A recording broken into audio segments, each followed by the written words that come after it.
Zaitun, salah satu kota tertua di jalur Gaza yang paling hidup sepanjang perang, kini luluh lantak. Kawasan ini dulunya terkenal akan pasarnya yang ramai, wilayah yang diteduhi pohon-pohon zaitun yang rindang, dan komunitasnya yang erat.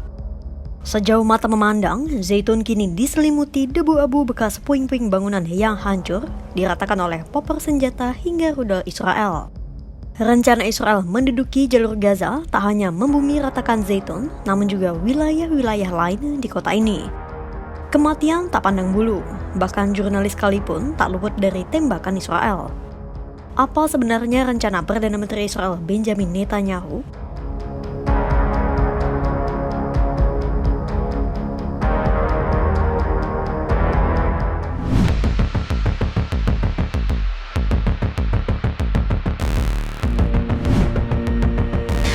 Seorang jurnalis dari Al Jazeera, Hani Mahmud, telah melakukan liputan ke Zaitun, salah satu kawasan di jalur Gaza. Dalam laporannya pada Selasa 26 Agustus 2025, ia menggambarkan situasi di Zaitun yang kini dipenuhi reruntuhan bangunan hancur.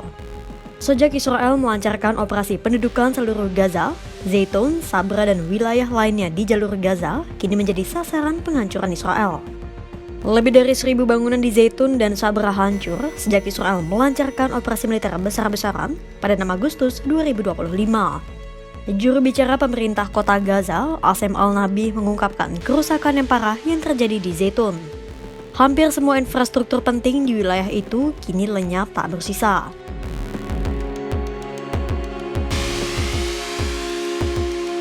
Kehadiran tank-tank Israel semakin banyak terlihat, memaksa hampir 1 juta warga Palestina mengungsi ke selatan menuju zona konsentrasi. Ferial Ahmed, salah satu warga Zaitun, mengulas kembali ingatannya saat Israel menyerang lingkungannya. Ahmed bercerita ketika dirinya dan anak-anaknya tidur, Israel tiba-tiba menyerang rumahnya, menyebabkan atap runtuh menimpa kepalanya dan ketiga anaknya. Mahdi Khalid, seorang warga Zaitun lainnya, mengungkapkan kerinduannya akan kampung halamannya, meski rumah, sekolah, dan tempat tinggalnya kini telah lenyap.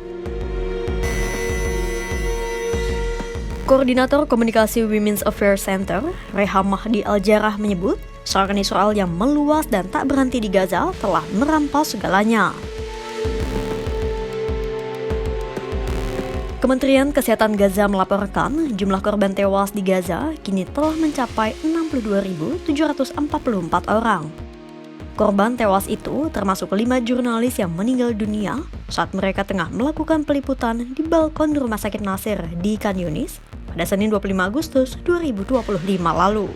Mereka dihujam meriam Israel sebanyak 2 kali saat tengah merekam situasi Khan Yunis dari atas. Apa yang terjadi di Zaitun dan wilayah lainnya di jalur Gaza semakin memperjelas fakta bahwa lagi-lagi warga sipil yang dirugikan oleh berbagai operasi militer Israel. Di balik tujuan Israel memburu Hamas, kesengsaraan tetap ditanggung oleh warga sipil. Apa sebenarnya tujuan Israel?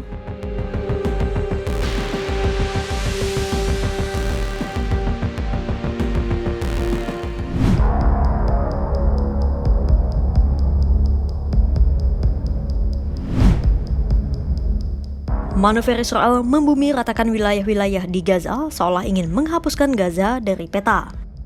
Melalui pembunuhan, penghancuran tempat tinggal, dan pengusiran massal di jalur Gaza, Perdana Menteri Israel Benjamin Netanyahu seolah ingin menghapuskan Gaza dari peta. Bukan hanya nama Gaza yang ingin dilenyapkan, namun juga orang-orang di dalamnya. Namun tak hanya Gaza, Netanyahu seolah ingin memetakan ulang seluruh Timur Tengah.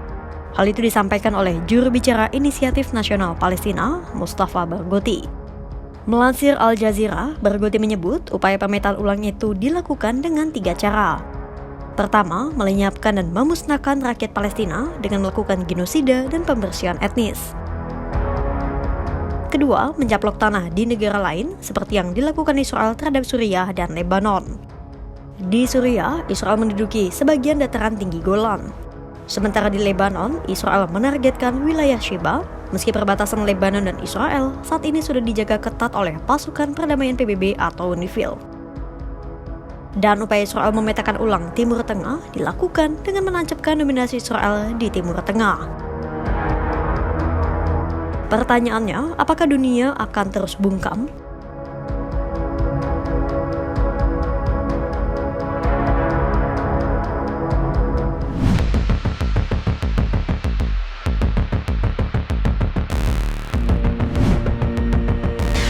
Berbagai organisasi kemanusiaan dan para aktivis kemanusiaan sejatinya telah bersuara. Namun tekanan mereka tak mengubah apapun di Gaza. Harus ada yang bertanggung jawab atas kesengsaraan di jalur Gaza. Human Rights Watch memperingatkan bahwa Amerika Serikat memiliki tanggung jawab hukum karena telah membantu Israel melakukan kejahatan perang di jalur Gaza. Kelompok HAM yang bermarkas di Washington itu memperingatkan Amerika Serikat telah berpartisipasi langsung lewat dukungan intelijen dan perencanaan. Lewat pemerintahan mantan Presiden Amerika Serikat Joe Biden, Washington juga telah mengirim senjata senilai miliaran dolar Amerika Serikat ke Israel.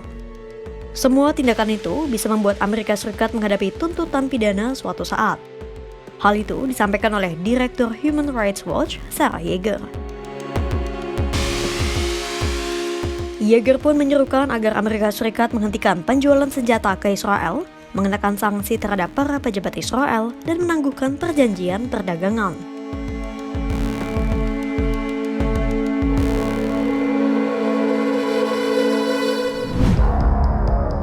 Zaitun kini hanya tinggal puing. Namun di balik keruntuhan itu, ada suara-suara yang terus menuntut hak untuk pulang, meski rumah dan masa depan mereka telah direnggut.